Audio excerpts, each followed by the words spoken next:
Hey, Dis After Dark listeners. I want to invite you all to join us over on Scare Zone, Halloween Horror Nights podcast.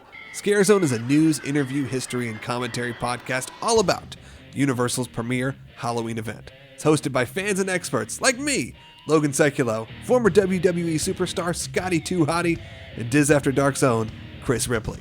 Subscribe however you get podcasts and head over to scarezone.com for more information. We here at the show are proud supporters of Dis After Dark. And remember, keep your eyes closed and your ears open on Scare Zone. Warning, this show contains childish adult content and is intended for mature audiences. Listener discretion is advised. The views spoken are ours and ours alone, not those of any other bugger. If you're easily offended, we strongly suggest finding another podcast. Everybody neat and pretty, then on with the show.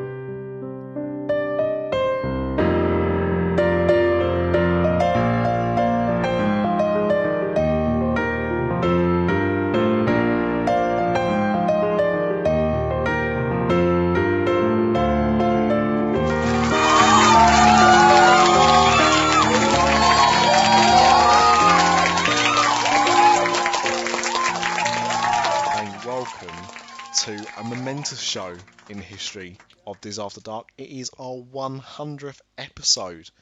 Can you believe it? No, neither can we, and we may have miscounted, but let's not worry about that.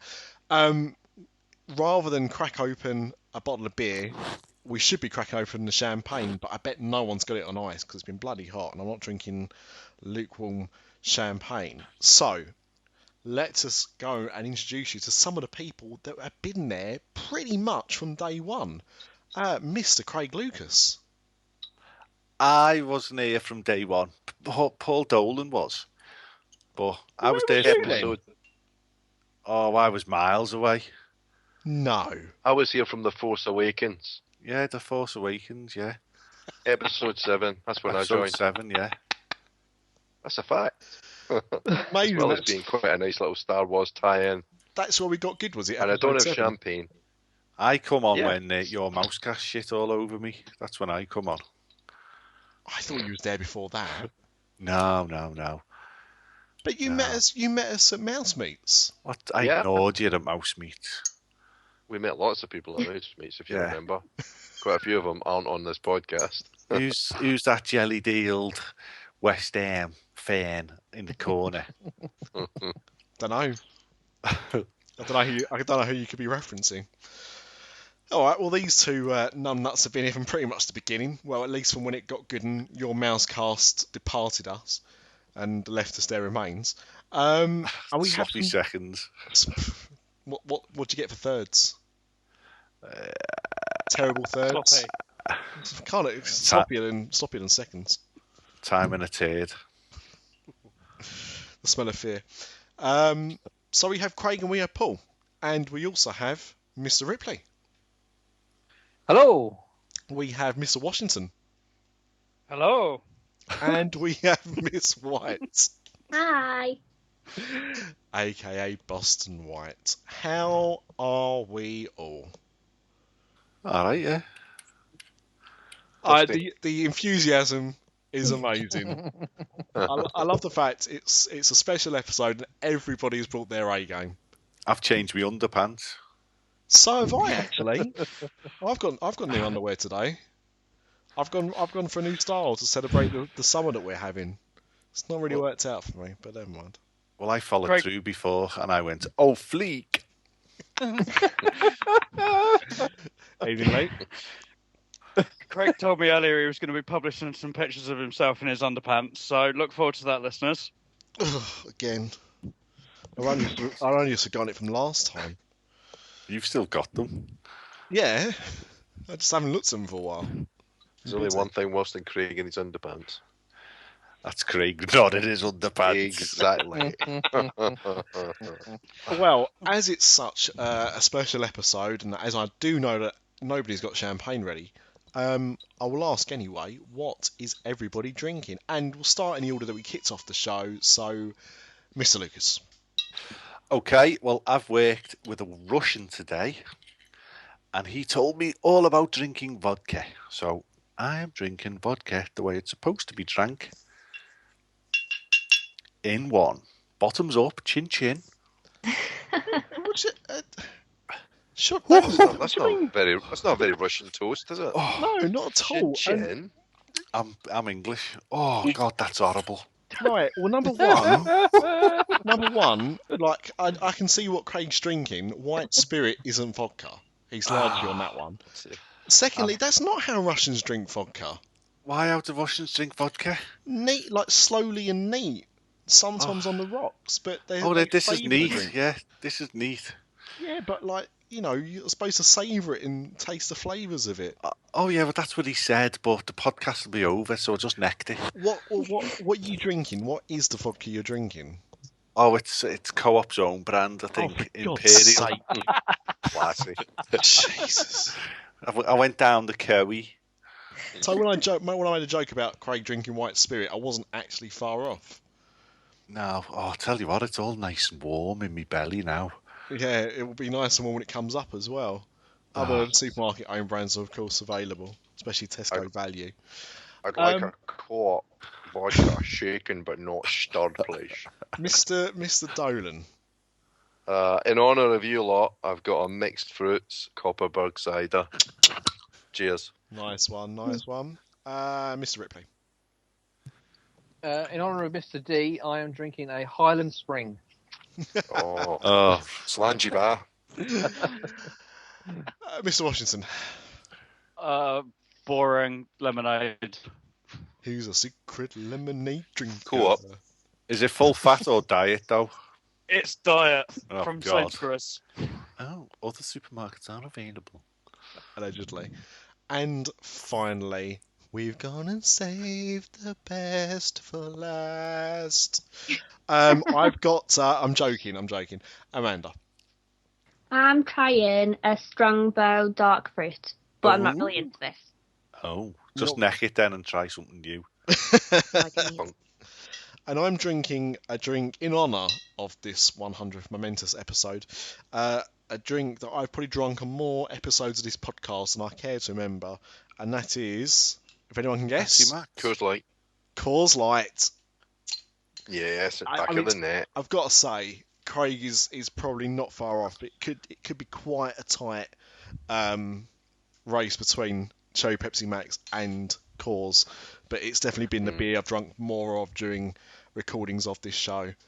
So there you go. So 100 episodes. Can you believe this has been able to go on for this long? Yes. No. Yes, I'm sure. That's the answer. Well, I mean, the reality of it is, it's been more than 100 episodes, but we've lost the first series. They're in Paul Boniface's prison cell somewhere. They're probably also on my hard drive, you know. All right, okay.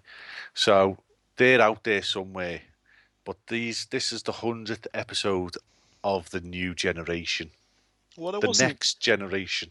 There wasn't that much of the original series. I suppose that's how we should refer to it then, if this is the next generation. Hang on, does that mean we're going to start Deep Space Nine soon? Can do if you want, yeah. You've already started that, haven't you? Dis After Dark. That's Deep what we Space do. Nine. Spin-offs. Yeah. I can't wait till we get to Enterprise. Mr. Chakotay! Mr. Chakotay! Oh, she was cracking. So no take it, Captain. Dilithium crystals are knackered. I love the Welsh accent. So, I suppose, bearing in mind that you only bother to start listening from episode 7, as in Star Wars, I've got to ask, I mean, Craig, it took us a little bit while longer to get you on board, but Mr. Dolan, what was your initial thoughts when you first heard this thing, as it then was? Oh, I don't know. I was drunk, Nick. Just thought, yeah, sign me up. That's your spirit. No, it was. Well, obviously, we were the failed Disney Brit auditionees. Yes. And then we hooked up at Mousemeat. And Paul and you had messaged me to say, fancy firing up a podcast. And I don't know what happened, but I kind of missed the start of it somehow, and then hooked up with you guys at Mouse Meets, and you seemed like a good couple of guys. out for a bit of a laugh, talking Disney. So I said, give me a go and see what you think. We had a bit of fun, and really that's what it's been for me. It's just been something that has been really enjoyable. Get together, have a few laughs, have a couple of drinks, talk about stuff. Usually complete rubbish, but I think we've had some interesting episodes as well, and then it's grown from there. And with the new family that we've got, it's got even better. It's richer. Yeah, I can't really disagree with that too much. I remember we had you on not long after Mousemates. 'Cause unfortunately for you, you weren't there, but Craig certainly was there for the infamous live episode. Yeah. That was Me and great. Tracy Malaby got bladdered and got off with each other. That was the audience. That was the audience. I thought we weren't going to mention that out loud, Craig. I thought that was a rule that we had. Right. Tracy doesn't mind. She loves snogging me. Oh, okay, fair enough. Well, who doesn't? Who doesn't? You know what? Because I can say this now after 100 episodes, is that was almost my last episode of Dis After Dark. I was so camp. Yeah, I was. Well, no, that hasn't changed. I was so disappointed. Not in Paul, because Paul was great, but it was at that point I thought, who are we doing this for? Because we weren't really able to get many listening figures at the time. I can't remember who Paul initially used, but it was hard to get figures. And he'd kind of pushed Adam into a corner about letting us do a podcast, because your Mousecast doing their podcast there, and Disney Brit were doing their podcast there, and the Mini Minxes, as it started out, hadn't actually launched at that point. So Michelle hadn't done her podcast at that point. But we were doing Dis After Dark, and we were both going, and we weren't on the itinerary. And I remember Paul turning around to Adam and saying, "Look, how comes we can't do ours?" And he couldn't really say much, but it was off schedule. It was off schedule. So we had an audience of Craig and Tracy, and that was it. And I did it, and I thought, you know what? Is this who we're doing it for? 2 people? No, there was from memory there was about 6 people turned up. But what I remember about it was no one bothered to turn up. There was like 100 people at Mouse Meets that year. Easy, yeah. And they all just literally followed Disney Brit and just threw you under the bus. Oh yeah, absolutely. Yeah. Well, that was my first and only year at Mouse Meets. And I'd heard about it through listening to Disney Brit, and I thought, oh yeah, this will be great. And we did enjoy it, but it was chaos really. There was arrangements for a meal that we went to in, was it Nando's or somewhere? Yeah, like Nando's, that? yeah. And it wasn't organised. It didn't have any tables, so we ended up thinking, oh well, we're never going to get in here. We buggered off somewhere else, and the whole thing was just a bit chaotic, really. And that was I guess this isn't a Mouse Meets review, but that was the thing, really. There was nothing kind of pulling everybody together, and it's a shame because there was quite a good little community there, or there should have been quite a good little community, but there was no attempt to kind of bring everybody together during the weekend. No, I didn't think anyway. It was Pied Piper. If you was listening to the right flute, you was doing something, because I know when I spoke to people the next day, a lot of people, because I did have some people say that, oh yeah, we'll come along to that, and it was like, oh, after the meal, they decided to do karaoke or something somewhere. I can't remember exactly what it was, but there was like basically no attempt of, oh, this is going on. It was, we're doing this, and so everyone just kind of, who was there kind of just followed on from that. So but it just I think there was a drill involved, a toilet and a glory hole. Yeah, for our recording, yes there was. Yeah, I remember that. Yeah. Well, you've already mentioned what happened with it, so that's one thing. But no, I mean, I can't say that when we first started doing this show that it would last as long as it has. And to be honest, part of the reason that it has is down to Mr. Lucas.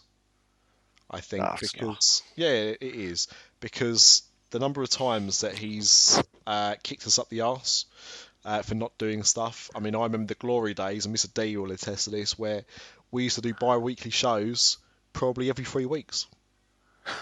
If we were lucky. There was no, and the thing is, what I don't think our listeners understand about this show sometimes is that it is a hobby. We don't get paid for it. We have sponsors, which cover our costs, but don't actually, we don't actually earn any money from it. It's just for keeping everything alive. And so everyone that does this show does it as a labour of love. No one does it for any financial gain. And it can be hard work sometimes. And, sometimes you've got family commitments and other things get in the way. And Craig is the kind of the jelly. And I suppose the presenters are and the co-hosts are the peanut butter and the listeners are the bread. I'm getting hungry. Not that anyone eats peanut butter and jelly sandwiches in this country, of course. We're not crazy. But, that's something that will resonate with lots of our listeners, a PB&J. But Craig, not only has he kept us together and given us a kick up the arse when we've needed to, but he's also, as Mr. D alluded to, he's actually helped us grow the show. And now we are probably the strongest we've ever been. Mainly because there's more of us, but also just because of the quality of people. I think we've got proper experts now. And we've obviously got P-dubs as well.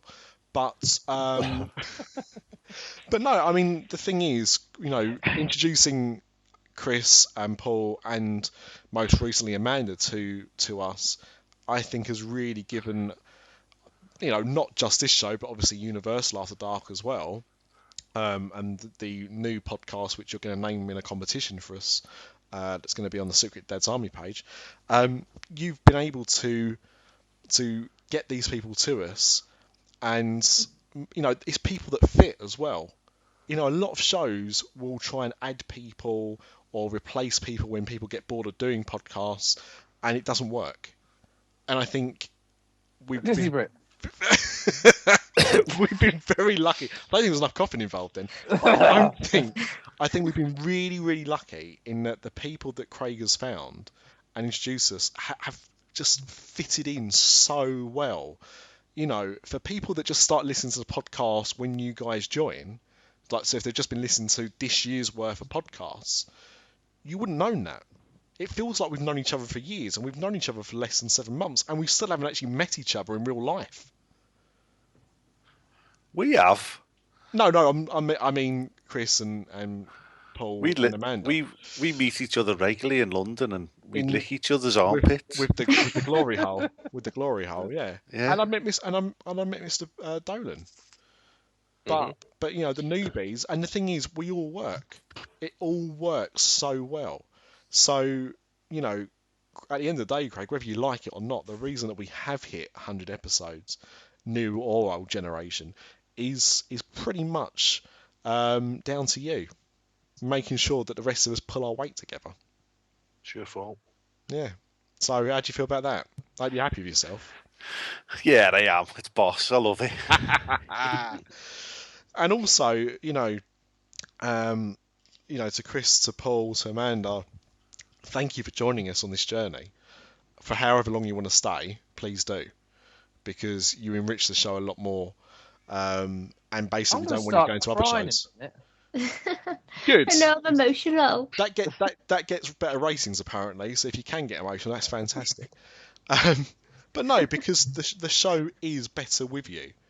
And what I think is great is the fact that, not that I've missed many shows, but if I do have to miss a show, or if somebody can't make a recording, because there's so many of us now, we're not really missed that much. Plus as well, I love being able to listen back to things that I haven't listened to, which I don't know if I mentioned it before, but I once, an episode earlier this year, I had to disappear because one of my children was being violently ill. and I disappeared halfway through recording, and I went back and listened to the record to hear what everyone said about me, and heard everything you had to say about me, Craig. So thanks. It's okay. And to be fair, though, it is exactly what Craig would say to my face. So not worried in that respect at all. Anyway, enough gushing. I just wanted to say thank you to everybody who's ever been a part of this show, whether that's a guest, whether that's one of the amazing co-presenters that we have here. Thank you for listening to us, and I hope you continue to do so. And I suppose it'd be really awkward for me to go any further without saying the best thanks to Mr. Boniface, who was going to try and be here tonight and couldn't make it, unfortunately, because he's stuck on a campsite or he's assassinating someone. I can't keep up with him. He's in prison. He's in the gulag. But had he not approached me after killing a Vinimation to try and win a place on Disney Brit and suggested having a quick call to see if this might work and recording that conversation and it being the first episode, if that hadn't happened, we wouldn't be here now. And I miss him, and I hope you come back soon, because the show's almost perfect, but you'd be the cherry on top. No one sighs anymore, do they? Well, says absolutely very often. That's Paul's catchphrase. We don't want to steal that. No, not really other catchphrases available. My favourite episode was the Jim Hill episode, where Paul Boniface was going on holiday the day after. Oh, that was a good one. And Jim Hill talks for 20 minutes without breathing. And Paul comes back on and goes, "Sorry, I've been packing and I had to take the bins out." I remember that because that was one of the rare times. I think it might be the only time we ever recorded on Saturday night. And we recorded it quite late. I want to say about 11, 12 o'clock, something like that on Saturday night. And yeah, I remember that. I remember him just not saying much for the episode, and then that was the reason why. Yeah, Is that why he's never been back on? Oh no, I think he's been on since. He's been back. Yeah, he's been back since then. Yeah. No, because actually, no, I can see why Paul's got confused there, because his last actual recorded episode was when we had our guests on from Tokyo. Can't remember the podcast now. Isn't it Tokyo Explorers or something? Disney Explorers? Tokyo After Dark. Right. Yeah, no, I know the one you mean. And Paul said to me, "I'm really sorry, he was going on a work trip or something, I've got to pack, so what I'll do is I'll press record and I'll come back in an hour," and he did. And that was it. I think he introduced the show and then buggered off. Yeah. It's a good job that I can waffle, otherwise that would be strange. But yeah, so there's been a habit of those. But thank you for joining us on this journey and your support. God, we should, after all of that, I should set up a GoFundMe page, shouldn't I? That'd have been good. So they can get us. We can all fly.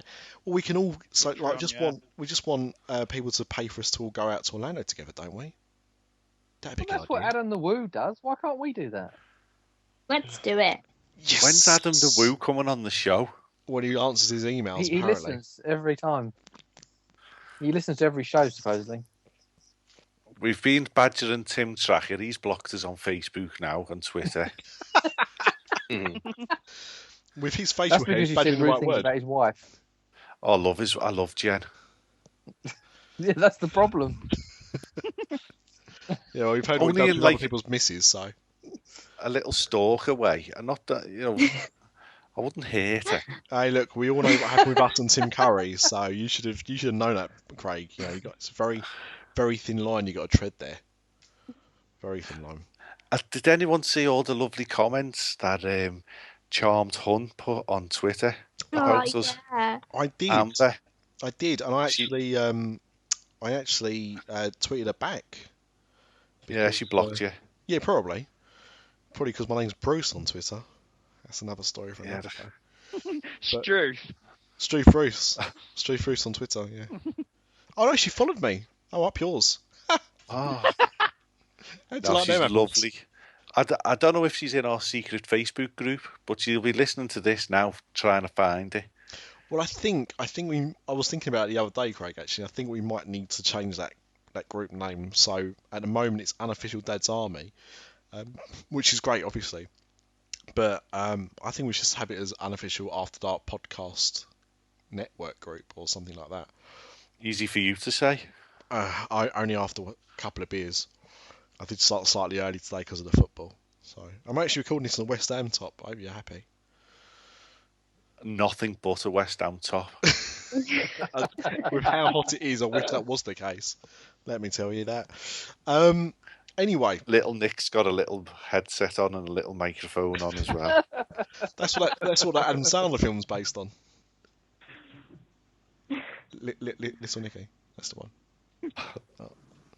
I don't know why I went all Max Headroom there. But never mind. Anyway, we could gush on and on and on.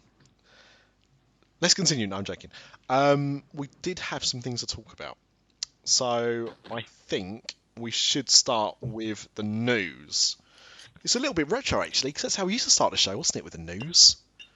It's been a bloody long intro. It is, yeah. But in the Used to have a news, jingle. we've still got it somewhere. Just can't bother to edit it in. A view of the news with Dis After Dark.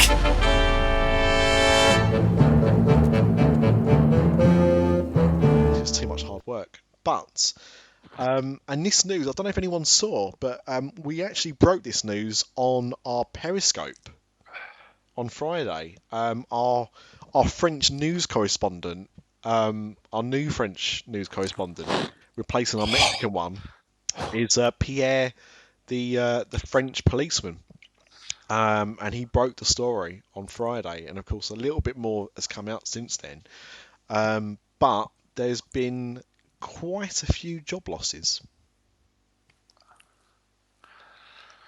Just like in the world, or? Yes, in the world. British Home Stores has closed down. Oh no, people don't care about that. It's Disney. It's Disney Imagineering. It's the best bit of Disney, if you ask me.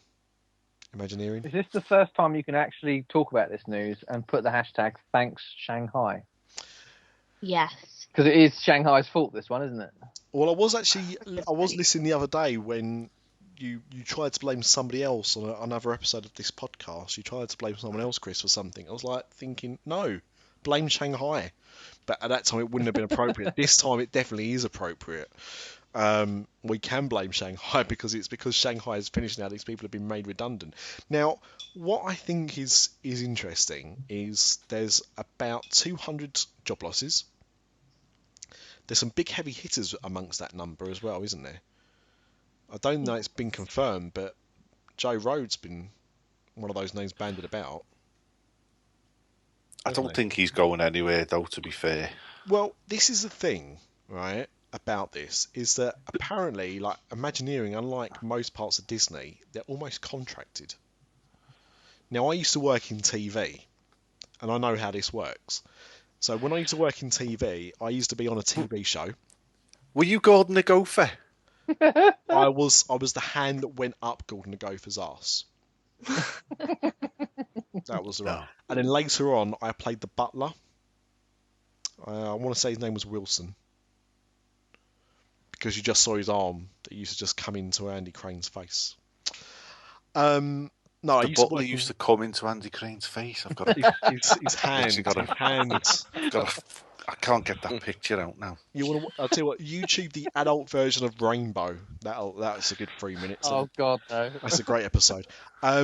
When I used to work in TV, you used to be contracted to a show. Once that show was over, once it had done its production run, you would then let go. So you was kind of freelance, but you weren't. It was a very strange place to be. But you would have to then find your next thing to work on. And apparently Imagineering is the same. So I think you're right. I don't think he will actually be going anywhere, but he will be kind of like looking for a new role, looking for a new project to work on. Now that's not going to be the same for everyone, obviously, because Shanghai was a massive project. But I think you're right. I think some of the big guns will still be there in some capacity. More importantly, that vodka's gone to my head. But what TV show were you on, Nick? We all want to know. Look on IMDb. You're not on IMDb. Yep. Fuck off. Oh, But- my. Wow. First person to find me on IMDb. Is it just a picture of your massive head? I haven't got a picture on IMDb because I didn't have a pro account because I didn't need a pro account. What's your spelling of Nick? Is it the camp version you do now? It's the traditional version that's incorrect with the K. Because as we all know, Nicholas doesn't have a K. Nick Branch. Nick Branch. As in tree or special? Ready, steady, cook. Living with Kimberly Stewart. Yep. Living with AIDS. What? This Debbie Does Dallas. What's this? Right. So I did, I think it was 40 episodes of It says Ready one Steady episode Cook. on here. No, I did about 40 episodes of Ready Steady Cook. And I did IMDb does. It says one.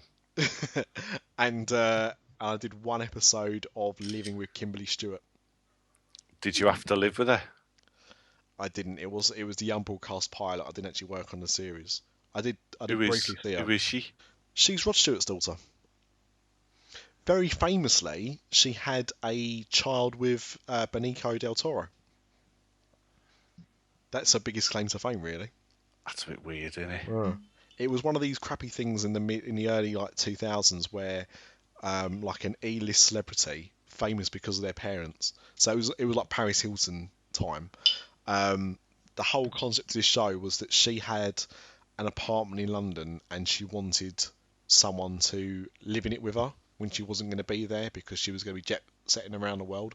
And basically it was a rip-off of a Paris Hilton show that they'd done as well, where she wanted to find a new best friend. It was CAC. I think it lasted about 6 episodes. Oh, the Paris Hilton one. I loved it. Yeah. Yeah. So, but yeah, Ready Steady Cook. I was on 40 episodes of Celebrity Ready Steady Cook. It's how I met Warwick Davis. Oh, I'd love to meet him. He is the nicest, or he's in the top 3 nicest celebrities I've ever met anywhere. I thought you were going to say he is 6'2" in real life. They had to, absolute true story, they had to build a platform behind the kitchen area on Ready Steady Cook. Because that was nice of the them. kitchen, like it was like a counter, wasn't it? If anyone's ever watched that show, and it's about 5 foot high, 4.5, 5 foot high. So he had a platform that was built the whole way along. It was like a bench. It wasn't a bench, it was a proper platform, but it was like that. Went the whole way along, cut to the shape of the counter, so he could be seen on screen. Yeah. But he was lovely. Him and his wife are backstage. Fantastic. Absolutely lovely people. Yeah. I also worked on Super Fat versus Super Skinny. That's not on IMDb, so I don't think that happened. I only worked on one episode of that, and I met Gillian McKeith, and she looked like Skeletor. I don't know who that is. She's a woman that likes looking at your poo. Oh yeah, I'd love to poo on her chest. God, I really didn't think that's where the conversation was going to go. Yeah, so there you go. And I've got some stories about Ainsley Harriott, which I'm not allowed to say in public, so you can ask me those off there. Oh, he's told me them ones. Some of them, yeah. They're proper dark, they are. that's the real Dis After Dark. Yeah, so anyway, so that's what happens in freelance world, is you can get to do stuff and then you got to find something else. So I don't think that a lot of the important people will be going from Disney. I mean, you know, it's obviously a serious thing, but it does seem to be a lot of people have kind of panicked when they've, you know, the news has leaked out and gone, oh my God, how horrible. But in history, this happens quite often. Well, it happened when My Disney Experience was set up, wasn't it?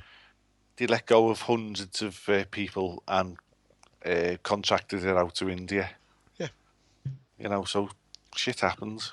They're not. The thing is, they're not. You know, Imagineering is not going to be moving to India or anywhere like that. They're not going to find cheaper resource for it. It is what it is. But if you don't need that many people, you know, the thing is, like when you're building Shanghai, it's a massive theme park. When you're building an attraction, or 10 attractions, you don't need the same amount of workforce that you do to plan a whole theme park. Can I just say that all the best ones have left and gone to work for Universal anyway? I think I agree with that. That sounds like such a Malaby thing to say. Universal, though, It's true. are going to benefit from everything that Disney are doing at the moment. Time will tell, because you could send over the best Imagineers ever. You could go through time if they use like the DeLorean or the phone booth. They could go through time and they could nick all of the best Disney Imagineers and take them to present day Universal, and they can come up with these amazing ideas. But you can bet your bottom dollar the purse strings person at Universal will say, "But does it have any screens?" And it's game over, my friends. It's game over. We've got a load of 3D glasses we need to use. That's why I wanted the 3D TVs to work so well. Never mind. So that's that about Imagineering. Possibly not happening. What other news did we want to talk about? I don't know. I'm sure P-Dub said something. There's the news coming out of Disneyland as well. That all the 60th celebration extras are now on their way out within the next month or so. So they'll be losing Paint the Night, the nighttime parade, the Disneyland Forever fireworks. That's reverting back to the original fireworks display from the 1950s. What, that's Catherine apparently wheel? due to the fact. It's the Catherine wheel. Yeah, basically. Yeah. That's apparently due to the fact that they are having to move the launch site to make way for Star Wars Land. Right. So Star Wars Land can actually stay open while the fireworks go. They don't want to obviously lose out on that cash cow, leaving that open for an extra couple of hours. True. So yeah, that's apparently they're moving the launch site, and the 60th anniversary version of World of Colour is also reverting back to its original version. So that's going, but then I don't think that was particularly liked anyway. So I think the locals are quite happy that that's going back to its original version, and I think that's all happening on the 5th of September. Now, is this the quickest that a Disney park has ended its celebration? Because like Disneyland Paris is still celebrating its 20th anniversary, like 3 years after the event. And it's still got the same parade, Yeah. even now. Yeah. That's the strange one, is that the Paint the Night parade is going. Yeah. Yeah, because that wasn't a 60th anniversary parade, was it? That was just a parade that was introduced for the 60th anniversary. Yeah. It was originally launched in Hong Kong. So maybe Hong Kong won it back. They've still got it. Yeah, the Hong Kong one's slightly different, actually, if I remember rightly. Yeah, they did upgrade it a little bit when it moved to California, but the bulk of it's still the same. Maybe Disneyland Paris are going to get a knockoff. I don't know why they haven't got the... is Main Street Electrical Parade on anywhere? That's still on at Disney World. Oh, it is? Okay. Yeah. There have been rumours that Disney World are getting it. That they're going to swap. I love Electrical Light Parade. It might be because it was the first ever parade I saw at Disney Park, but I love it. It's just so timeless to me. The thing is, it doesn't look dated, does it? No. I really like it, but I'd love to see Paint the Night. Yeah, I'd be happy to see something new. Even if they swapped for a little bit. Yeah, as long as one park's got it, I don't care which park it is, but... Yeah, you can't imagine after they spend all that money that it's just going to be left. Sit in a car park. Well, as long as they don't do what Disneyland Paris did. Was it with Fantalusion? Was that the parade? And they basically left the floats out in the open, and they just got ruined to the point they couldn't be. Yeah, it was something like they discontinued the parade. I think it was down to budget, and they were deciding what to do with it. But rather than leave it in a proper lockup, they just left it out in the elements, and it just got ruined to such a point that it was going to, have to be completely replaced from scratch. Didn't you do that in Disney World as well, to one of the parades? It could be that we're talking about that. I'm talking about that, and I'm just tarnishing Disneyland Paris's name. No, I think Disneyland Paris did do that. I think they ended up scrapping most of it, but I believe the parade that's on now, some of the floats are actually part of that parade. Right. They literally scrapped what was knackered and then chucked the other bits into the parade that they were using. Okay. It's interesting. I mean, it's odd. I think there's nothing wrong, because I don't see the purpose of celebrating something years after it's happened. Do you know what I mean? It's like me going, "Oh, it's my 21st birthday, 11 years on, or whatever." Do you know what I mean? It just doesn't make. You don't keep celebrating the same thing. It's happened. Move on from it. So I'm kind of glad that they've nipped it in the bud. But I just think it's odd that they've done it now, when every Disney park has kind of made these celebrations last for as long as possible. Disneyland has been the first one to go, it's been a year, it's done now. But I say, long may it continue. Keeps it fresh, doesn't it? Yeah, I think so. Yeah, I think so. We'll have to keep our eyes open to see what happens to Paint the Night then. Mr. Ripley, you had something you wanted to talk about. Yeah, Disney Cruise Line. There was a Harris poll, and usually the Harris poll favours Royal Caribbean, and the Royal Caribbean has been voted the top of the best cruise lines around the world. But this year, Disney Cruise Line have taken the crown. Wow. Yeah, and it's across the board, so it factors in all sorts of things, from families to couples to single travellers to everyone. So a lot of people are saying that Disney cruise ships are the best to be on. Wow. They're certainly the most expensive. Which I can concur. I've been on one and they are pretty awesome. What's amazing though for that is that, as much as Disney want to be the best at everything, getting into the cruise industry, it was probably not on their agenda really to be able to be the best. Well, what it was, they started off with there was some other company came to them, a cruise company, and said, "Look, we dock in Port Canaveral. Why don't we do a partnership where you send us people from your end, from Walt Disney World, and we'll put some Disney characters on our ship, and we'll call it a Disney cruise." And it was so successful initially that they sort of dumped this partnership company that came to them and built their own ships. So that's where it all started from. And now I'd love to go on a Disney cruise. You've not been on one?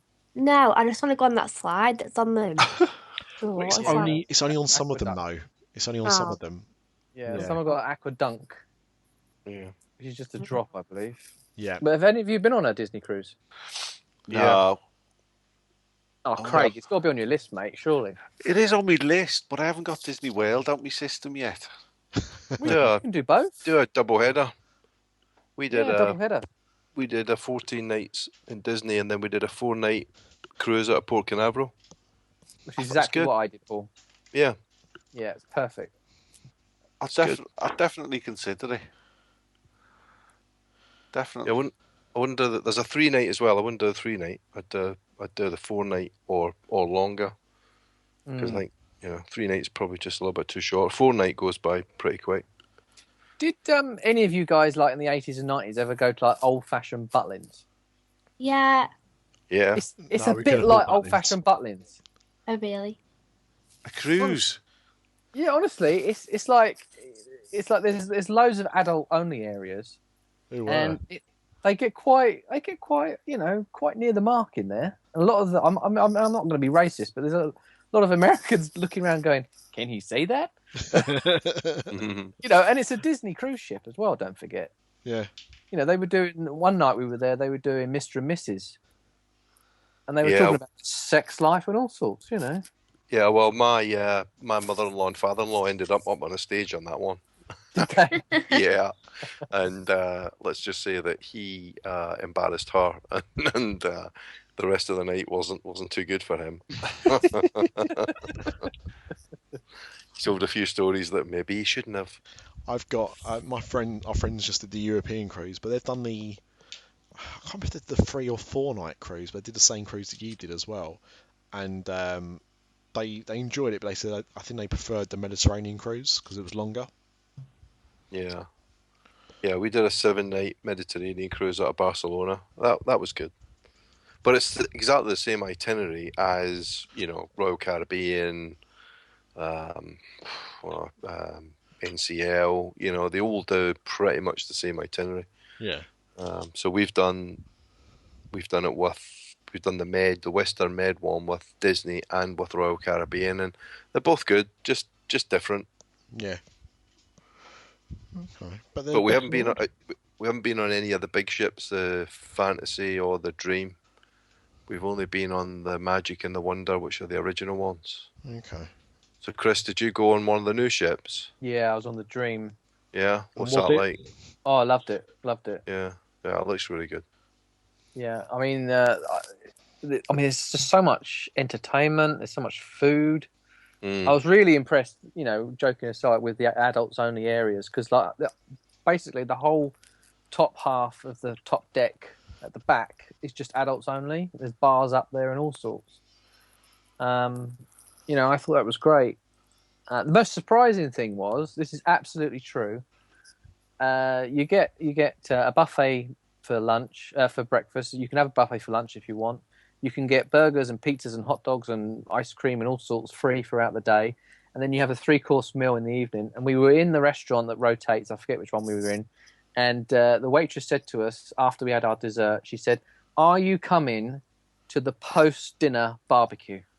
I swear to God she said that. Yeah. The post-dinner barbecue. Yeah, they were going to have a barbecue on the deck with some fireworks. Well, one night on the I think it was the Caribbean cruise, I think. So same thing as you say. You got buffet breakfast, buffet lunch, 3-course meal, and then they had a dessert party. It was Pirates of the Caribbean at the time. That was the big movie, and it was a Pirates deck party and dessert party, and they just had you just wouldn't believe it. They had a table that was about 50 feet long, and it was just piled with every possible dessert you can imagine. Yeah. Breakfast lasagna? Probably. Scary. That scares me, that stuff. Yeah. Yeah, we talked the talk of holidays, I think, leads us into the next thing we wanted to talk about, which was somebody here is going on a trip sooner than others. Well, hey, that might be me. Oh, that was a very good Checkers impression you did there, Paul. Checkers Place Pop. So yeah, we're going back to Walt Disney World. There's a surprise. There is a little bit of a back story of this. So I got 2 daughters, and the youngest is Heather, and she has just been given a place on the cultural representative program at Epcot. So she's going to be a cast member. Way! Oh, fantastic! Yeah, and there's a couple of different programs, but the cultural rep it's a year. So she's going out there from the 12th of September to the 12th of September for 1 year, and she's going to be working in Epcot. So those people that you see in World Showcase, in the Rose and Crown, or Tepanido, people from the countries with the name badges on. She's going to be one of those in the UK pavilion. We don't know exactly what she's going to be doing there, but she was given a choice of, she was asked for a preference for retail or food and bev. What? What? What's happened? Craig. What? What's he done? He's periscoping. He's periscoping. I'm periscoping live. Oh, God. Oh, no. He's taking the piss, basically. Right, I'm getting on that as well. So, because Paul, I know this sounds like a really stupid question. Yep. But, yeah, I can see Craig, unfortunately. I know it sounds like a really stupid question, but What's the accent of your daughter? Oh, she's got quite a nice accent. Not Scottish. She was born in England, born in Yorkshire actually. Oh. We lived up there. Oh, So she's got a pretty neutral accent. pick me a winner, Craig. Yeah. How long's she over there for then? So 1 year from September to September. So it lasts a bit longer than the normal college because I've heard. I mean, I don't think anyone here has done a podcast about someone that's done the college program in America. Although maybe that would make a very good future episode of this podcast to talk to somebody about that. Maybe a man from a different podcast. You're messing with me head now. That's the vodka, Craig. But I think the college program normally in America lasts about 8 months or something, 9 months. Doesn't last for a full year. Short. Yeah. Pretty short. Yeah. Yeah, there was a couple of programs that she could have applied for. There was one that was shorter for, I think it was a 6-month program. So there's 2 or 3 different ones, but the cultural rep one is the one that you see. You see all those young people in Epcot in World Showcase. Working in the restaurants and the bars and different places. So it's a great experience, and she's allowed to sign up for Disney training programs when she's there as well. So she can add different programs to her CV. So it's quite a good. How does she get the gig then, Paul? It's quite a long process, really. She got fast forwarded obviously because she said, "Oh, my dad does Dis After Dark." No, I was told to not mention it until it was all done, just in case I blew it for her. She's still at risk, but goes through a company called Yummy Jobs, so they advertise for Disney here in the UK, and as you can imagine, it's pretty popular. So it's quite a long process. There's a couple of thousand. Well, they never tell you exactly how much, but it seems like there's a couple of thousand people apply every year. Yeah, and they have two intakes per year. And I think the whole thing took about 6 months, really, before she finally got given a date. Wow. And she got her visa this week on Wednesday, went to the embassy in London, and had to go in a couple of... So decided we were going to go out and see her. Not surprisingly. That's where I fall short, you see, because I wouldn't be able to pass the visa check. We've talked about my history with American immigration before, so I won't go into that. So, how many weeks will she have been over there when you go and visit? Well, that's the thing, only about 6. So we definitely wanted to go and see her twice. So we wanted to go, but my holiday year obviously runs January to January and work, so I wanted to try and squeeze a holiday in this year and then another one next year. Yep. So we didn't want to go at Christmas because it is a bit... We like it at Christmas. Christmas is good, but Christmas is good here as well. So we thought, right, let's try and get there before the weather cools off. So we're going to go 27th of October to the 11th of November. So we'll be there for 2 weeks. And it's a good time to go because you've got Food and Wine is on. Yeah. You've got Halloween Horror Nights. Are you going, Paul? Are you going? Yes, yeah, we're going to Halloween Horror Nights on the 31st. So, that's usually the quietest night to go. Yeah, that's what you had said before, Chris, and so we take your advice on that. Using Chris's advice, awesome. Yeah, he's written a book, He's written a book. But I don't know if we'll go to Mickey's Not So Scary. We could. We've got 1 or 2 opportunities, I think.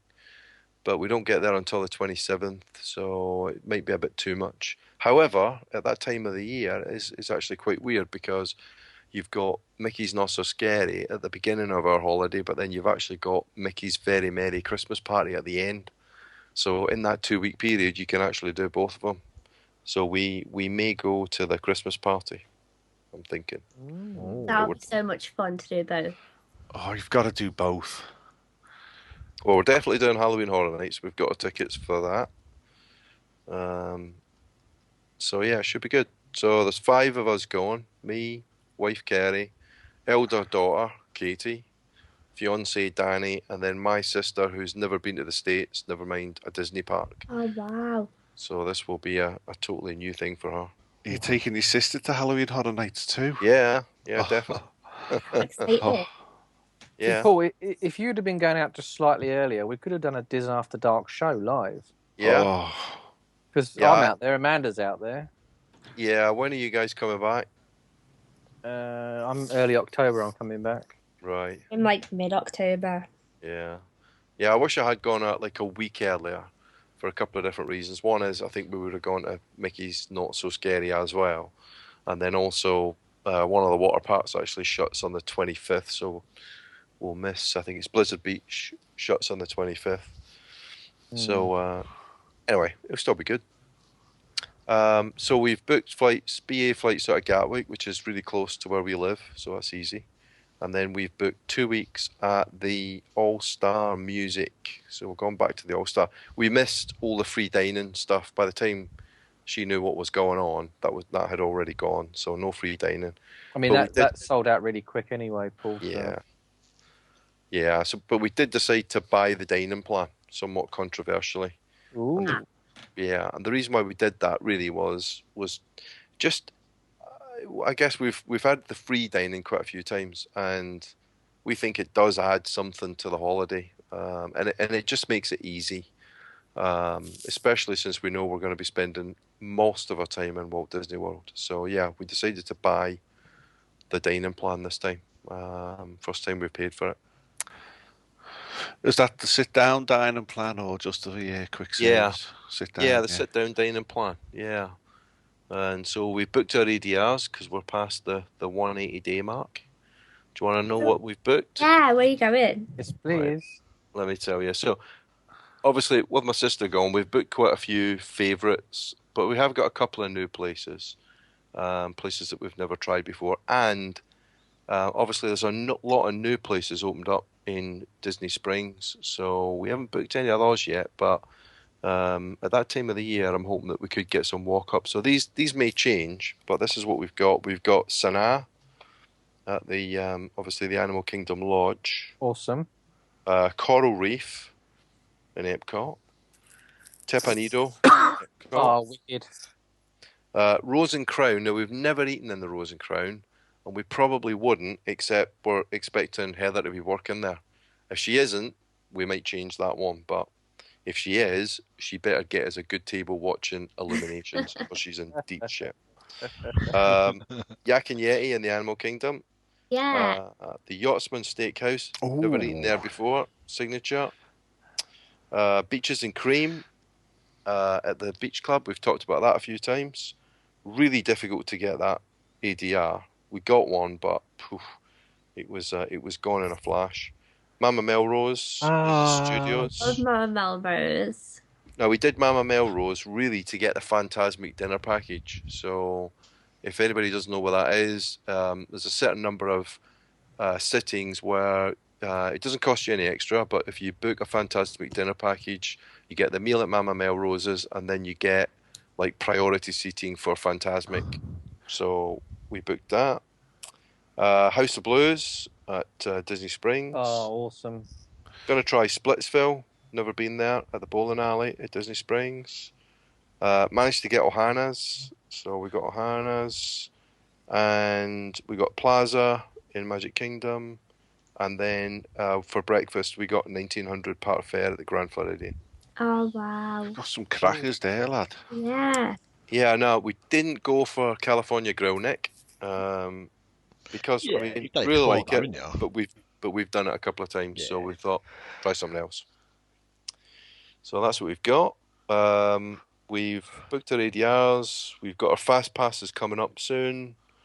One other thing I'm trying for the first time this year is we've got a touring plans subscription, and Len Testa, we're available for sponsorship if you're listening. But on touring plans, you can go to the hotel section and you can see a view of every room in every hotel. So they've taken a picture of the view from every room, and then it tells you about the room. It tells you whether it's twin beds, king size, how far it is from the the food court and all of that. And if you choose the room that you like, then they will fax the resort and try and get you that room. And wow. And they've got a pretty high success rate, something like 65% success rate. And If they don't get you the room, then very often you get upgraded in a value resort. That probably just means upgraded to the preferred rooms, which are the ones near the sort of pool and food court area. But hey, it seems like a good service, so we're going to try that. Yeah. That sounds And, awesome. Yeah, it does. It seems like a really good service. I mean, the touring plan site is great. There's lots of good stuff on there. We're gonna, I think we're, as I said, we're gonna try and go to the the very merry Christmas party if we can, and not quite sure what else we're gonna do other than Universal. We'll have 2 days at Universal at least, and 1 night for Halloween Horror Nights. But I don't think we're going to do any other theme parks. We might do a day at a beach or a day at a state park, something like that. So that's the basic plan. What do you think of that lot? It's pretty busy, isn't it? Yeah. Yeah. It's pretty busy, but you're no slouch. Do you know what I mean? This isn't like you don't know what you're doing. Yeah. We've been there once or twice. Are you getting the express pass for the Halloween Horror Nights? Well, I don't know. It's a lot of extra money, really. Do it. Do it. Yeah, do it. I mean, I know I've read a lot of stuff about it, and a lot of people say do it, but it's like double the price of the ticket, really, isn't it? It is. And last year when I went, we did 2 nights, and both nights we did the Stay and Scream. And we started by The Simpsons, and we walked round to the holding area at The Simpsons, and then they had us round to E.T., and that's where the Walking Dead house was.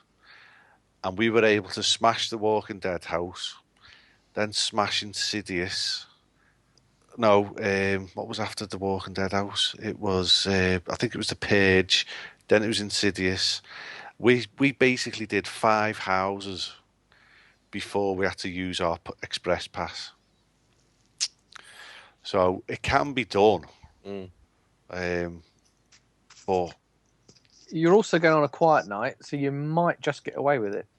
Yeah, I mean, if we didn't get to see every single house, that would be okay. I mean, I'd want to see at least 5 or 6. But it sounds like if you get into the holding areas before Halloween Horror Nights opens, you can get to see at least 2 pretty quick. Is that right, Chris? Yeah, pretty much. And then what about the end of the night? Does it get quieter at the end of the night, or does it just keep ramping up? For the night you're going, I would say it probably will slack off pretty quick. The nights I did, we were walking out like midnight. Yeah. And there was still people flooding in. Yeah. Yeah, see, that's the problem now. We're in a new world now because I think Halloween Horror Nights is getting so popular now that there's no telling. I mean, your night you're going, it should be quiet. Yeah. Chances are it might not be. Yeah. Yeah, you can't say for sure. Yeah, difficult one that. But I think we'll need a... Stay and Scream if you can't. If you don't want to do the express. I think that's your best bet.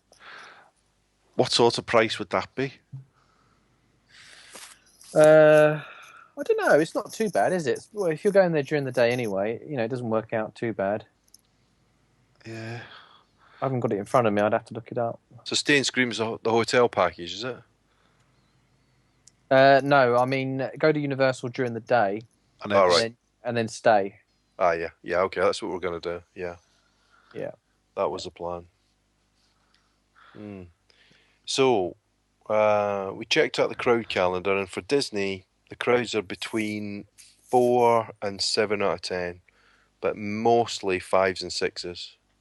So, shouldn't be too bad. See, that's the other thing now. The opposite to Halloween Horror Nights. A lot of people are saying that Disney's crowd levels this summer have been quite low. Yeah. So I'm hoping, fingers crossed, that'll continue into the autumn. Yeah, well, I mean, you got the whole Zika virus thing going on as well as all the other troubles. So seeing so many people cancel the holidays, in the last week. Sorry, who cancelled the holiday, Amanda? So many people. Oh yeah. Yeah. Really? Yeah, on those Orlando groups. Like, so many people have cancelled. That's crazy, isn't it? I heard Yeah. I heard some. I can't remember where I saw it, but I heard something like I think a travel agent had mentioned it. And I think it was like something like 10,000 or something like that. Like, Yeah. it was a lot of people. Yeah. Yeah, I met a woman today who said that she was cancelling. I mean, I could understand it if you're, thinking about getting pregnant, trying to get pregnant, or pregnant. But I'm okay in that department. I'm fine. Are you sure? Have you tested yourself recently? Yeah. I'm What fine. and what's the reasons they're putting them under? Just that they don't want to chance anything. I don't think that people really understand it. Well, the World Health Organization have said this, haven't they? This is a thing. I think before, if it was just a case of somebody on a Facebook group saying something, but the World Health Organization have now said if if you don't need to, or you do have one of these conditions, that maybe you shouldn't go. So it's being taken a bit more serious now. Yeah. Yeah, but then I feel like it's like a lot of people were getting upset about it and they didn't even know what it was. Amanda, we still live in a world where people think you can get cancer and AIDS by touching somebody. Well, yeah, that's Do you know true. what I mean? So, what do we expect really? I mean, the thing is is it much different than people cancelling holidays to Paris, to Disneyland Paris, because of the terror attacks? Yeah.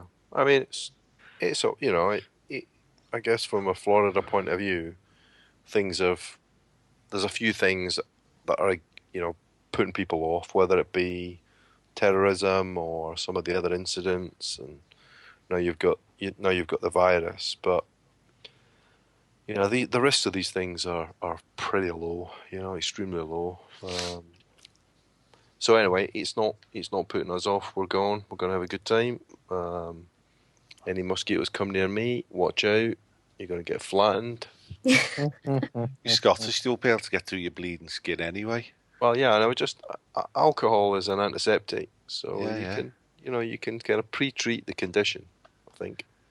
And even if it doesn't work, you still have good fun trying.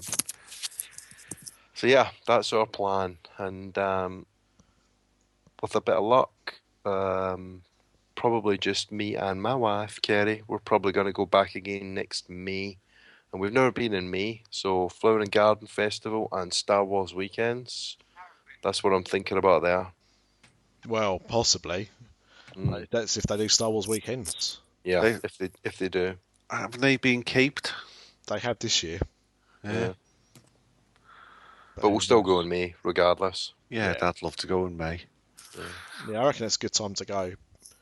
We're hoping that Heather's going to get some deals by then, because she does get discounts. But this time we just wanted to go, so we've kind of passed up that chance. But I'm hoping she can get some discounts, and we'll maybe try one or two different hotels. Maybe even move from hotel to hotel at least once.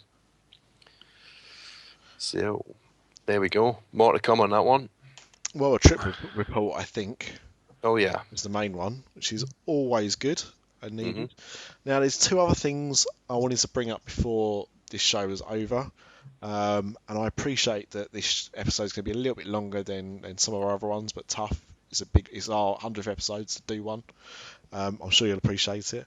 But the first thing, we didn't mention it with the news, and we should have done, was that the ever-increasing rumours that the Great Movie Ride is the next extinct attraction.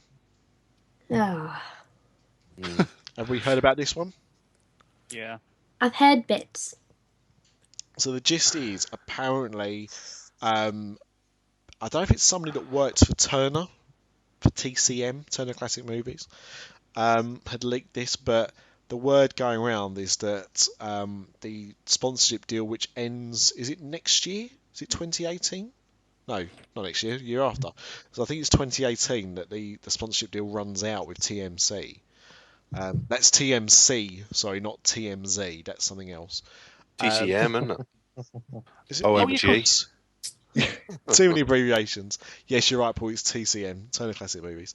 Once that that contract is up, the ride will be closing. The deal will not be renewed because they want to close the ride.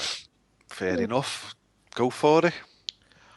It's a shame, but it's to me it's quite a dated ride now. It's a classic. I love it. But if it goes, it's a big floor space for something else to go in. It is, but it's another example of the studios becoming less the studios and more. The studios will not be the studios when the studios is finished. And that's why I think Tower of Terror is potentially on its way out as well, eventually. They can't close it now, the same as they can't close the Great Movie Ride now, because they may as well just close the park. Because there'll be nothing there to go to. So they'll stay open until other stuff starts to get rolled out. Yeah. But I mean, everybody knows the Great Movie Ride at least needs an overhaul, if not replacing. But I mean, I'd like to see it completely overhauled and still themed as a movie ride, and keep the theming. And okay, so Turner Classic Movies, that sponsorship's gone, but either get somebody else in to sponsor it, or use Disney movies. Look at the stable of movies they've got now. That's the rumor I read. That it's going to become the Great Mickey Ride. Yeah. That it'll be based around all his different appearances in different films. That'll be a bit rubbish. Yeah, I love the Wizard of Oz bit. Yeah. Yeah, me too. That's the best bit, isn't it? Yeah. I think so. Definitely. I think so. I'd love to be in there at night, like during Halloween, just with the lights off. I think it'd be dead creepy. Especially the aliens bit. All the munchkins are just like having a drink and just smoking. Yeah. You mean like they apparently did on the film set? Yeah. They have done dining events in there, though, haven't they? Yeah. That's the reason why it's not closed. Because they're booked so far out. Like people that wedding want wedding receptions. receptions. Yep. Yeah. That's where our Logan got married, wasn't he? Yeah, it was. That's true. That is true. Forgot that. Yeah, he come on here and told us all about it. Yeah. Go back through the back catalogue. Yeah, right. There was a rumour back in the day that it was going to be changed a long time ago. And the reason why I bring this up is because they've just done this recently inside the studios, in that they've rethemed Pizza Planet, or they're retheming Pizza Planet, aren't they, to be a Rizzo the Rat restaurant. Just eating with rats just does me head in. Well, we do it in Paris with Chef Remy, so I don't. Chez Remy. I won't.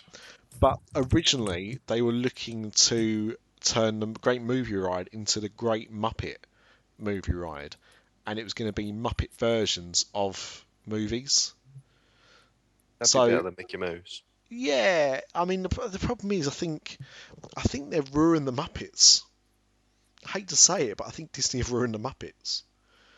Well, they're having a show now, aren't they, in Magic Kingdom? Well, this is what I don't get, right? They did the movie. They did the first movie remake, reboot, in 2011. That was a big success. Then they did a sequel. Wasn't a big success. Then they did the TV show because the movies weren't working. That started as a big success and then quickly dwindled and got cancelled before the season had ended. So, what's left to do with the Muppets? And why should anyone care? Now, I mean, the thing is, I like the Muppets, so, I'm glad that they're doing this stuff, but I'm thinking of the general public. This is the same reason why I could understand why they didn't do a Tron ride, because I wanted it, but not the rest of the world did. Yeah. I mean, that's proved to be wrong, because obviously the Tron coaster everyone wants to go on. So that's proved that it does make a good ride and it makes sense. But do enough people still care about the Muppets? That's my thing. And we're going to have a new show, like you say, Amanda. We're going to have this restaurant. We've still got Muppet Vision. Yeah, I don't know. Okay, so they ripped the Great Movie Ride out and they put in a virtual reality Tron coaster in its place. Are you complaining? Yeah. Yeah. Because I want the Tron coaster. I don't know virtual reality stuff. But with a virtual reality coaster, you are in Tron. I've not used that technology yet, so I don't know. But I don't know. To me, that's something that should be in Epcot. Maybe the studios. Epcot is going to be bastardized like they've already started doing with Frozen. You're going to have all the countries are going to have their Disney films associated with them. Within the next 5 years, Epcot will be unrecognisable. Oh, I hope not. Interesting times. It's coming. I can just see it. Great movie ride 2.0. That's what I want. Look at the next Disney princess that's coming out. Where's she based? Latin America. So they're going to do something Latin America, and maybe a Latin American country is coming to Epcot. Well, no, there's not going to be. Well, there is Mexico. What are you talking about? There you go. She's going to get stuck in there, isn't she? No, Donald's there. He'll be binned off. He'll be out. Oh. He'll be made redundant. He'll be out. Yeah, let's be honest. That ride isn't all that, is it? I love it. It's brilliant. I love it too.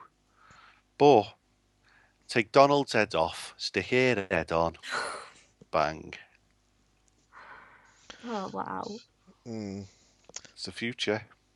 So, last but by no means least, well, actually, it is very least actually, is that there have been some new Disney films released recently. In fact, quite a few. All of a sudden, we had the BFG, and following that, we had Finding Dory. And actually, next week we have Pete's Dragon, which I've already turned around to everyone and said is going to be rubbish, but the reviews are starting to come out saying it's actually really good. So I could be, I could have egg on my face then. Could be in humble You're going to eat your hat. No. Well, actually, I don't. Can I eat my hat? I wouldn't eat my hat. My new hat, my Stay Puft Marshmallow Man hat. I'm not eating that. I love that hat. That's a good hat. You've all seen my new hat, right? No. It's a good hat. I'll put it on, yeah, I saw it. I'll put it on the Facebook. I'll put it on the Facebook group. But anyway, I digress. So I've not seen the BFG, but my wife has seen the BFG, and she might review it for us. But I have seen, and I know that at least Craig has seen, Finding Dory. Has anyone else seen Finding Dory? No. Not yet. Yeah. No. Cool. Okay. And I think we have a difference of opinions on this one. So, Craig, how did you feel about Finding Dory? Finding Dory for me was a 6.57 out of 10. It was just a nice film that didn't need to be made. There was no story there that needed telling. To me, a Pixar film will make you cry at the end, get you quite emotional. We just sort of got up and walked out. I did feel that way with the Good Dinosaur. You know, Toy Story 3.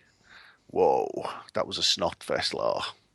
You know, they're all going to die in that inferno. It was heartbreaking. But Finding Dory, it was just fish can't do that. It was just fish can't talk. They can't drive cars. Who are you to say that? What do you mean fish can't talk? We can't understand it. What's to say fish can't talk? Right, I mean, Finding Nemo could virtually have happened in real life. It did. It was called Taken. Starred Liam Neeson. Yeah, but Finding Dory was it just went too far. I understand what you mean. My wife did not like the last act of Finding Dory. She said it was a bit too far. It was ridiculous. Yeah, but if the final part of the film with the truck is too unrealistic, you should go back and think about the rest of the film. And when I said about getting emotional at the end of The Good Dinosaur, the reason for that is because of how poor it is. I don't rate that film at all. So if you haven't seen that, don't rush to. In fact, I've still not seen it all the way through. I've just seen bits and pieces with the kids, and it doesn't hold up. I liked Finding Dory a lot. I thought it was a good sequel. I don't necessarily agree that it was unnecessary. I think in terms of Pixar sequels, it was better on first watch than both Cars 2 and Monsters University. No, I adore Monsters University. And No, it's grown on me. But I remember when we first saw it, I was like, that was a bit disappointing. I agree, it's actually a lot better than I thought. But to be honest, I think Monsters Inc. is still a better film than Monsters University. And I'm not entirely sure if Finding Dory and Finding Nemo, which one I actually preferred. I thought there was quite a few good jokes in it. Same with Finding Nemo, the same, but I don't know. I liked it. I liked it. I liked it. I didn't love it. Yeah, okay. The kids loved it. But it's become the biggest animated film of all time. Yeah, I'm not going to argue with that. But I mean, it's good. At least it's good. Do you know what I mean? At least it's not broken that record, and it's a poor film. You know, you may not love it, but you can at least appreciate it's a good film. So, yeah. I mean, and there wasn't that much Nemo, because Nemo, to be fair, is quite a whiny little fish. Well, not only that as well, but because I wondered how they were going to do this, because obviously Finding Nemo came out in 2003, I think. So he's obviously grown up now. And looking at the cast list, the original, so he's voiced by a new young boy, but the original voice of Nemo played one of the truck drivers.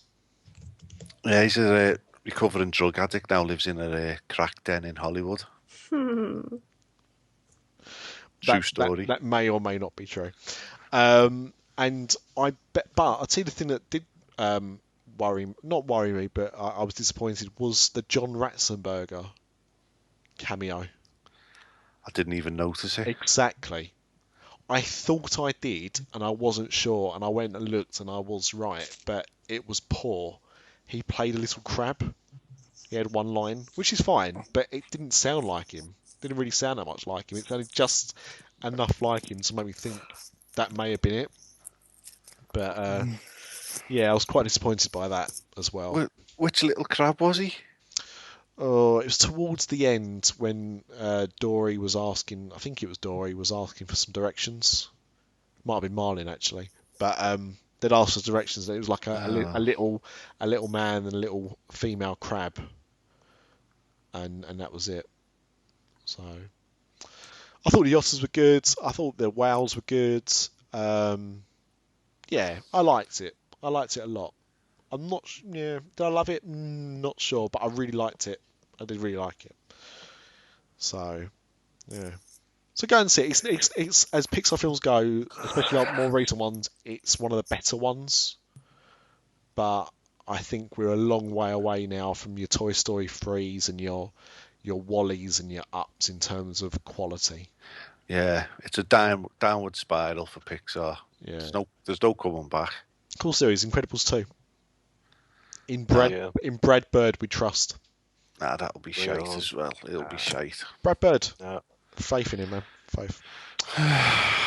Right, well, with that and a big sigh in tribute to Paul was back. Mr. B, I suppose we should draw this episode to a close. So, thank you for listening. Thank you for listening for so long. And, we hope you continue to stay with us. I've just got to quickly mention, because I forgot, I'm sorry, that Florida guy.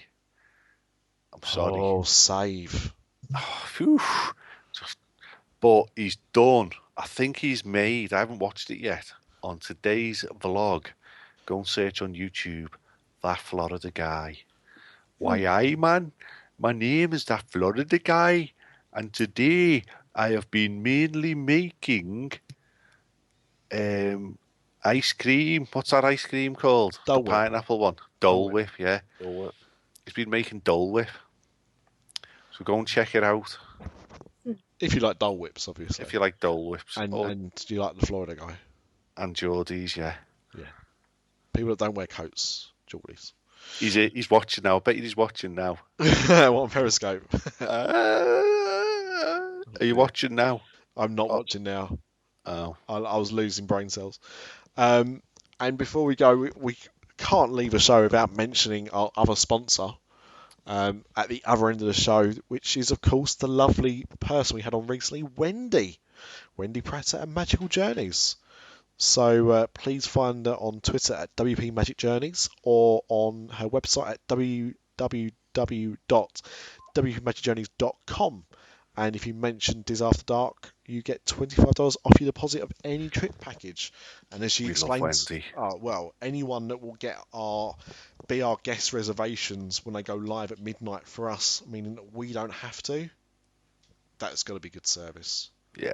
So WP Magic Journeys, if you're planning a Florida vacation, or California, of course. So that's it. So yeah. So thank you for listening.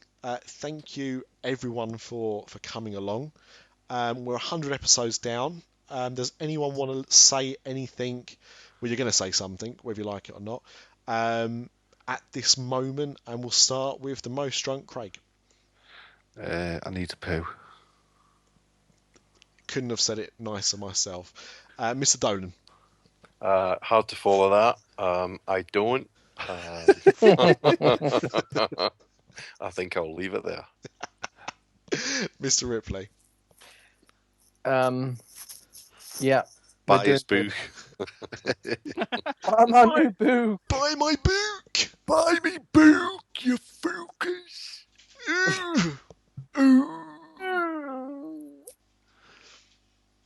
Only a little bit of anything to do tonight, so that's fun. Thanks for all the swears. Mr. Washington. Well, I've got nothing to sell. I don't need to go to the toilet, so I'll just say good night. Plug your podcast. You plug it, Craig. It's yours as well. It is, but I haven't been on it. Don't start Craig with the plugging it thing. I can't. You know where he'll what go with called. that. What's it called? Strike. Oh, Jesus. the Constipated Podcast for Constipation. It's comic not. books. Yeah, Oh, it's yeah, not just yeah. about constipation. It's also about comic books and Marvel. Yeah, you're right. Yeah. Miss Amanda. Buy Chris's book and watch my new video where I dress like Krampus and I'm real scary. Oh, that video is awesome. That's Terrifying. That's a good point, Amanda. Where can people find you? YouTube.com/BostonWhite, or you can go on my Twitter, which is at BostonWhite, and then there's a link to it there. There you And go. it's proper scary. I scared myself while I was wearing it. And of course, we post our own things at our website, which is www.disafterdark.com, which diverts you to the new website, which is disafterdark.blogspot.co.uk. You can email us at Craig. disafterdark@gmail.com. There you go. We've had one email, We have. and that was a while ago. Yeah. Yeah. And Craig deleted it, so I didn't get to read it, so I can't even thank the person that sent it in. I think I've saved. Nigerian prince again, wasn't it? I think it was something to do with an extension. Yes, quite possibly. And bills again. You can, of course, join our Facebook group, which is at the moment still the unofficial Dad's Army group on Facebook. That's our secret group, so if you listen to podcasts, join us there. It's got the picture of the podcast on it. We have our Facebook group as well, which is Dis After Dark. And if you want to stalk me, you can find me on Twitter at the Nick Soap Dish. That's Nick without a K, because I'm weird. Apparently, I mean, I think it's because you're a girl, and I'm going to be doing gender reassignment soon. So thank you for listening, and we will see you next week with a Universal After Dark, I believe. But actually, one more thing before we do go. Finally, we are going to have a new podcast soon. Some of you may have heard me hijacking Universal After Dark by accident the other week, and we're going to have a more pop culture type podcast to join the Dis After Dark network. So we need a name, because it was going to be Pop After Dark. That was the initial thought, but as Malaf had pointed out, if we're going to be talking about stuff that's not quite so current, more retro, we can't call it Pop After Dark or pop culture. So we need something else. So we're going to set up a little vote thing on the unofficial Dad's Army page. It'll be up by the time this episode goes out, and there'll be a few choices, and you get to decide, you dear listener, get to decide what that show's going to be called. Poop After Dark. We're not doing that podcast yet, Craig. That will be the last addition to the After Dark Podcast Network. But yes, so you can vote there. You can either put your own suggestion in as well, and who knows, you might get to choose the new podcast name. So there you go. That's it. We'll see you next week. Tutty bye. Bye. Bye now. Cheerio. Au revoir. This podcast is part of the After Dark Podcast Network.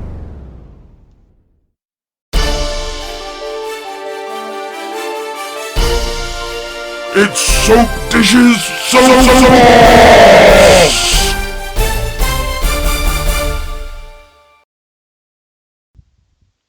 Sorry, it was just a tease.